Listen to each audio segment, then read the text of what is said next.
Estamos de volta com o Jornal do Sul de Minas, neste terceiro bloco, agora 8 horas e 57 minutos. Dá tempo de você participar e tirar dúvidas a respeito não só da intenção de parar de fumar, das indicações que você pode dar para os seus amigos e familiares, como também das doenças de pulmão, que são mais comuns nesta época do ano, nesta época fria. E agora no nosso cenário, vou pedir aqui para o diretor mostrar já no olha nosso... lá, que carinho, hein? Aqui, olha que beleza! 100 participações. A participação número 100 do Hélio Muito obrigado. Zé e o Elvio do Jardim dos aqui. Estados, viu? Ele e a Lúcia do Filadélfia te parabenizam pela sua 100ª participação Elvio, aqui Lúcia, no programa. Muito obrigado. Viu? A gente fica muito feliz em poder estar conhecendo as pessoas, né? Às vezes a gente não imagina a dimensão do que é isso aqui, sabe? Quando você vai na rua e que as pessoas te perguntam, você não é tal lá do jornal, né? Aliás, hoje eu estive lá no Pompão, o Marcelo, que trabalha lá na padaria, que é um cara muito bacana, ele mandou, ele é apaixonado pela Carol, mandou um grande abraço, disse que ela é muito elegante, muito bonita, Marcelo, você que é gentil. Sabe? E ele mandou um grande abraço para ela. Obrigada, viu? Olha, agora, retribuo. Já tiveram até os comentários aqui, né, que tem mais comemoração nos 100 programas do Hélio do que nos 2 anos do Jornal de Minas de 2 anos. Mas é que a gente está no ritmo diário, né, Carol? Então acaba tendo essa continuidade. Eu acho que esse cuidado, exatamente essa questão da marcação, o Hélio tem esse cuidado, impressionante. Eu acho que realmente vale a comemoração. Me impressionou, olhar as anotações lá do Hélio, viu? Tem que ser organizado, porque a memória, na minha idade, a memória vai falhando. Se você não anota, você já não lembra de mais nada. A Lúcia, a mesma Lúcia que parabenizou aqui o Hélio, também parabenizando o doutor Enio e aproveitou para perguntar sobre o Ziban. É isso mesmo, doutor? Ziban? O Ziban. O Ziban é o nome comercial da bupropiona, né? É um medicamento para diminuir síndrome de abstinência de nicotina. É o mais comum que se usa hoje para tratamento de tabagismo, né? Ele é bastante eficiente. Tem na rede pública, no Ministério da Saúde dispõe para os pacientes também. E a eficácia dele é bastante interessante, ajuda bastante na diminuição do desejo. Doutor N, doenças de trabalho, doenças ocupacionais, pulmonares, né? Existem ambientes insalubres, nesse caso, aqui em Poços de Caldas, nós conhecemos, já tivemos 2 casos de silicose, né? Silicose. Tivemos algum conhecimento também de casos semelhantes aí pelo Brasil afora, de pessoas trabalhando em condições não apropriadas e com também materiais que podem trazer esse prejuízo à saúde do trabalhador, à saúde humana. Como agir nesse caso? Como a pessoa buscar um cuidado para si, né? Tendo em vista o conhecimento desse perigo, dessa nocividade dos produtos que ela está trabalhando.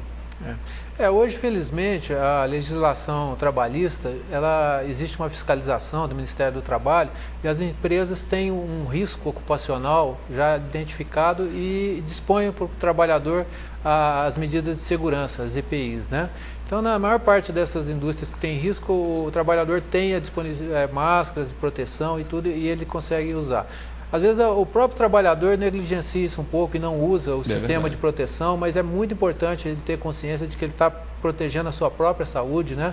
Infelizmente, existem algumas empresas ainda que ainda não cumprem as normas trabalhistas e expõem os funcionários a particulados de sílica, gerando a silicose, né? Aqui em Poços, felizmente, essa questão já está bem resolvida. Os dois têm pergunta. Automedicação. Tem até pergunta aqui dos telespectadores, mas essa é uma pergunta importante. É muito comum nessa época todo mundo gripar, resfriar e acaba se automedicando. Vai às farmácias, aí a gente tem vários medicamentos que ainda não precisam de receita médica, aí, como Trimedal, Coristina, Resfenol e tantos outros.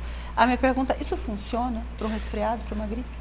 O resfriado é uma doença benigna, autolimitada, a pessoa melhora quase que espontaneamente de um resfriado simples, não confundir com a gripe, né? O que pode ser feito, se a pessoa tem uma febre, uma dor no corpo, usar um analgésico, um antitérmico, é uma medicação que é possível ser usada sem muita preocupação. Apesar da gente sempre ressaltar o perigo da automedicação, sim, tem que ter cuidado com a automedicação. Às vezes a pessoa está pensando que está apenas com resfriado ou mesmo com uma gripe e ela está com uma infecção mais grave, uma pneumonia, sim, e aí pode se automedicar e retardar o diagnóstico, né?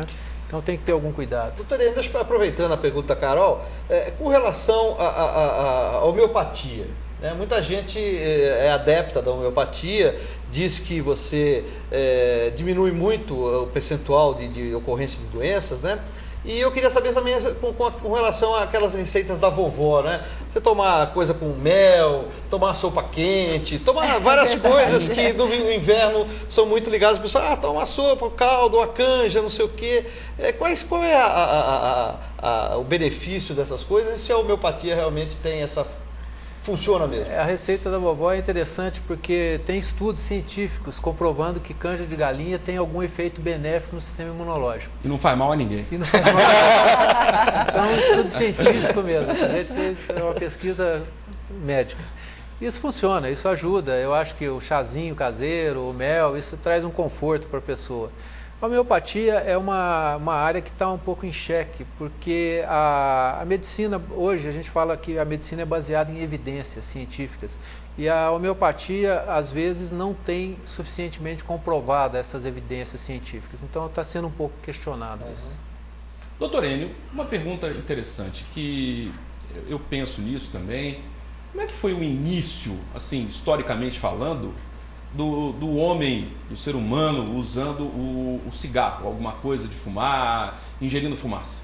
Essa história é uma história antiga, né? Isso vem da origem na América. O cigarro é uma planta nativa da América, do período pré-colombiano, antes do descobrimento, já tem relato de gravuras da cultura maia onde se consumia o tabaco.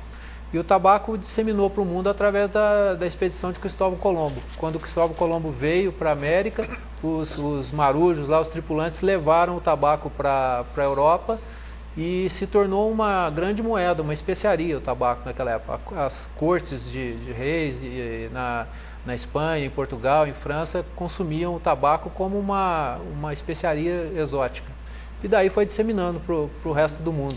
Embora na Ásia também os asiáticos já faziam uso daquela, não sei como chama exatamente. Aquele aparelho que eles... coletivo, né? Que a galera coletivo, né? Eles também é muito antigo aquilo, né? Que eles utilizam, só que eles usavam substâncias muito mais fortes que o cigarro, né? Aquilo era para... o narguilé é usado para fumar, inclusive, ópio e outras exatamente. Que são Mas hoje, doutor Enio, o narguilé é comercializado normalmente. Moda, né? Todas as moçadas, amigos da minha filha têm, eles utilizam essências. Isso também faz mal? É uma boa pergunta. Isso também faz. Essência. Hoje você encontra essência de maçã, de morango, de baunilha e você... E a fumaça. Exatamente, a fumaça.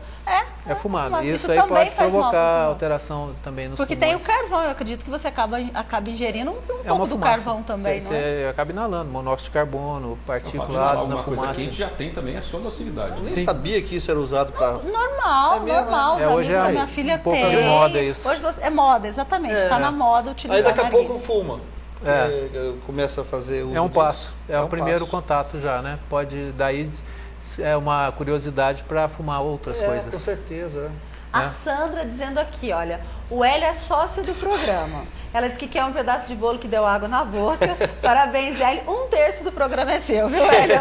Obrigado, Sandra. Grande abraço, viu? Participação dela. Eu também tenho aqui o Pedro dos Santos Ottoni. Na verdade, ele está dando um depoimento, diz que ele fumou durante 40 anos sem parar e que conseguiu parar sozinho, sem auxílio de remédio, sem auxílio de nada.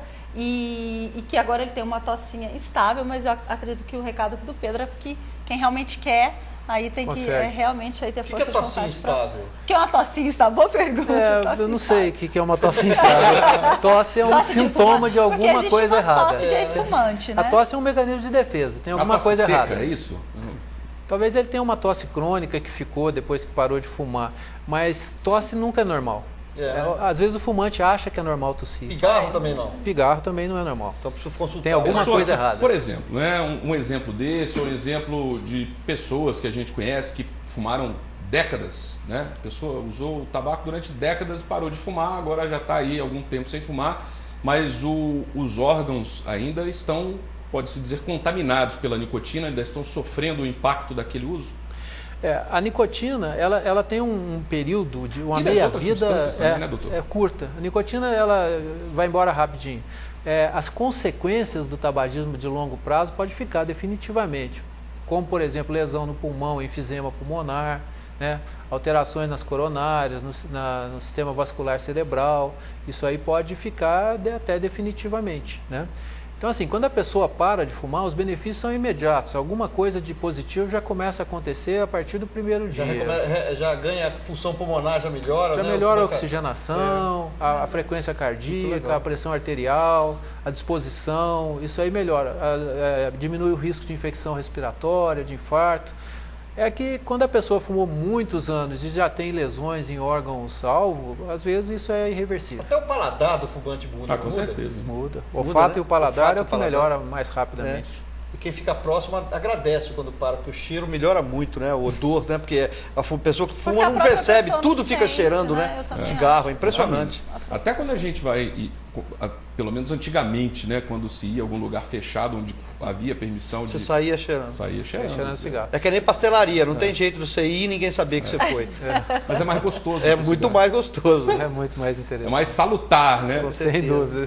Então vamos voltar a falar a respeito daquela questão do tratamento das pessoas que podem se reunir nos grupos, e são grupos de pessoas que têm o mesmo problema, que vivenciam as mesmas dificuldades e que se auxiliam mutuamente, né? As histórias nos grupos Onde trabalhistas as pessoas são podem semelhantes. buscar essa... Olha, eu trabalho no grupo da Unimed, né? Sim, nós como temos o senhor já lá falou, um isso. programa na Unimed, e aqui em Poços de Caldas, na Secretaria de Saúde, também tem um programa do SUS. Então, São os dois programas assim oficiais que eu tenho conhecimento.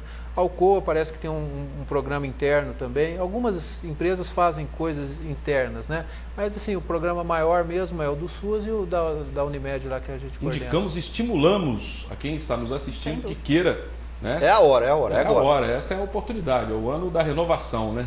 Isso é muito importante. Você não vai gastar dinheiro com o doutor Enio lá. Depois. É E preferível continuar gastando agora. dinheiro aí com as grandes fábricas, né? Com as É isso aí. internacionais, Pior é isso, né? com as Você multinacionais. gastar dinheiro com cigarro, essa é a Exatamente. pior parte. É verdade. E elas continuam, por exemplo, tendo custos de pagar processos, custas judiciais de pessoas que as processam, essas Sim, empresas? isso está mudando um pouco. Já tem condenação em cima de indústria do tabaco, né? Ok. Já tem acontecido. Legal. Doutor Enio, eu quero agradecer enormemente a sua participação, o senhor é muito simpático e consegue nos esclarecer assim com bastante didática, é bem tranquila a sua fala. Obrigado pela sua participação. Eu que agradeço o convite, foi muito bom estar aqui com vocês. E parabéns Obrigada, pelo 100º programa. Vamos comer bolo agora, né? Quero comemorar. Vou comer o bolo agora. Vamos sim. Hélio, obrigado, parabéns, meu amigo. Eu que agradeço. Olha, sou muito grato mesmo assim pela sua participação sempre, e não é de hoje que estamos juntos aí, crescendo a amizade. Grato. Exato. Fábio, eu que agradeço. Você, quando me convidou pela primeira vez, jamais eu podia imaginar, né, que nós estaríamos durante esse tempo todo juntos, né? E a Carol também, que é uma pessoa muito bacana, uma pessoa amável, uma pessoa gentil, e é um prazer estar aqui com vocês, aprendendo, né, durante esses 100 programas, como eu disse, a gente conversou sobre tudo, né, então eu aprendi muito. Muito obrigado. Todos mais aqui, né? Até a próxima. Obrigado a todos vocês daí. Todos mais aqui que usufruímos da sua amizade, né? Verdade. O Wagner, o Guedes, todos que trabalham com a gente aqui, os nossos amigos obrigado. parceiros. Obrigado, viu? Carol, até amanhã. Tchau, né? Eu vou fazer Tchau. então minhas palavras do Fábio, senão a gente vai ficar aqui repetitiva. Mas obrigado por compartilhar a sua sabedoria. Ele é uma pessoa assim que realmente sabe muito, não só sobre tudo o que acontece na cidade, a história da nossa cidade, tem livros publicados, e é uma pessoa assim que está sempre buscando conhecimento, e é muito bom a gente aproveitar um pouquinho disso aqui com ele no Sul de Minas. Essa edição é reprisada 00h15 e a gente espera amanhã, sexta-feira, um ótimo descanso. Até lá. Eu também desejo a você uma boa noite de quinta-feira. Até amanhã. Tchau, tchau.